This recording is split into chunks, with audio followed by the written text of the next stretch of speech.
And to present the award to Wally Schirra, please welcome one of the first private citizens to travel into space, entrepreneur and scientist Dr. Greg Olson.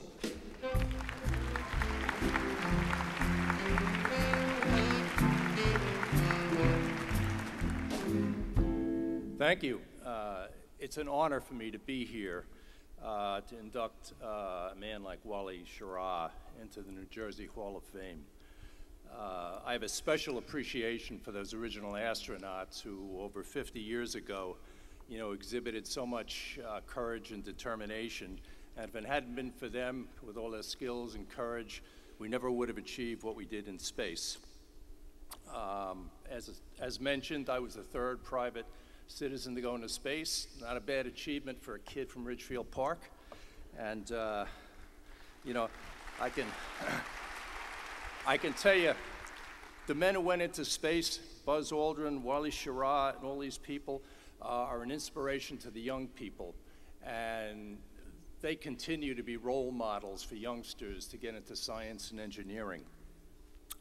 This morning I had a conversation with NASA astronaut Garrett Reisman, who's scheduled to go up on STS-132, May 14th.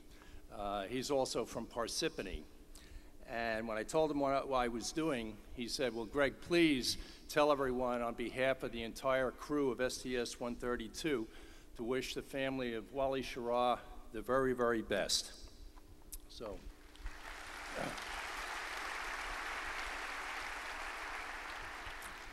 Now, accepting the award on behalf of the Schirra family will be a close family friend, Mark Larson.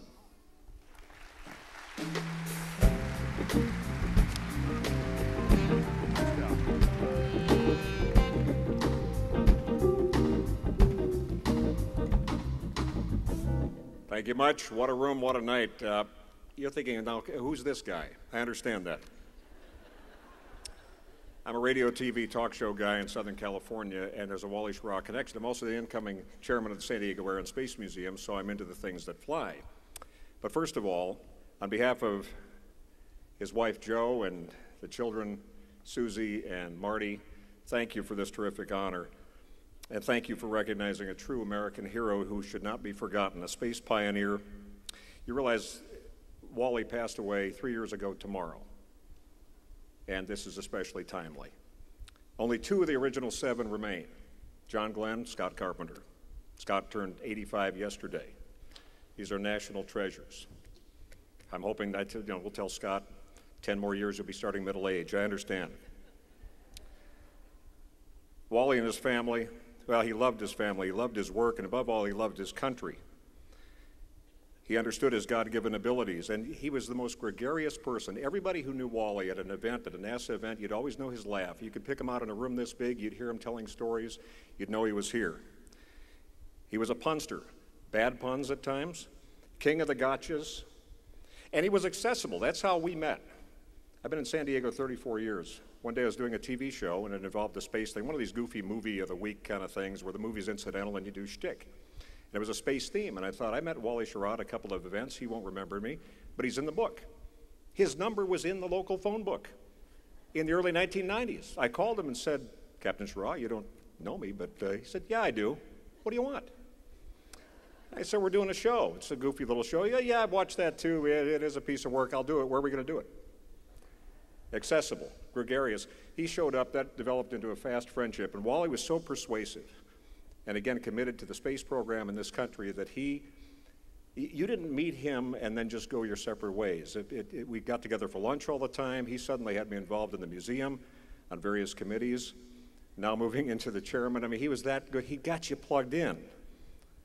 He was one of a kind. We baby boomers know him. You saw a little bit of this in the video. I was growing up in the Midwest watching Cronkite and Wally doing play-by-play. And he tells a story in his book, Schirra's Space, where he kept asking Walter Cronkite, what are you going to say when Neil and Buzz take those first steps? And Cronkite would say, well, that's the way it is. We'll just go ahead. And he just said, I've got it figured out. And when it came down to it, all Walter could say was, whew, golly, gee, wow. But those were great moments. I never dreamed in my life that I'd have a chance to call him friend. And to stand here in his home state is really overwhelming. He always kept Oradell, New Jersey in his heart.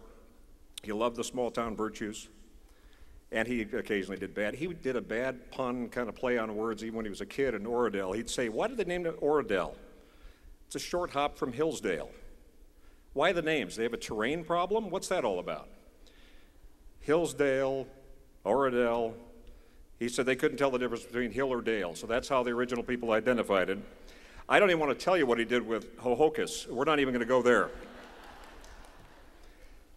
In Wally's book, Schirra's Space, just in closing, he said this: my heroes were never politicians, sorry, Governor Christie, we love you, but, or those who spent a long time talking about or wringing their hands over problems. It was always the doers, even as a kid long ago in Oradell, New Jersey. Those daring men like Clarence Chamberlain, Charles Lindbergh, and Jimmy Doolittle were who I admired. We shared a common dream to test the limits of man's imagination and daring. And he talked about, let's keep that dream alive. Let's not just look at this as ancient history. This is as today as anything. Wally's legacy lives on. He's a patriot, great man, great friend. God bless him. God bless his family. And as we have this big debate in America about the future of the space program, God bless the United States of America.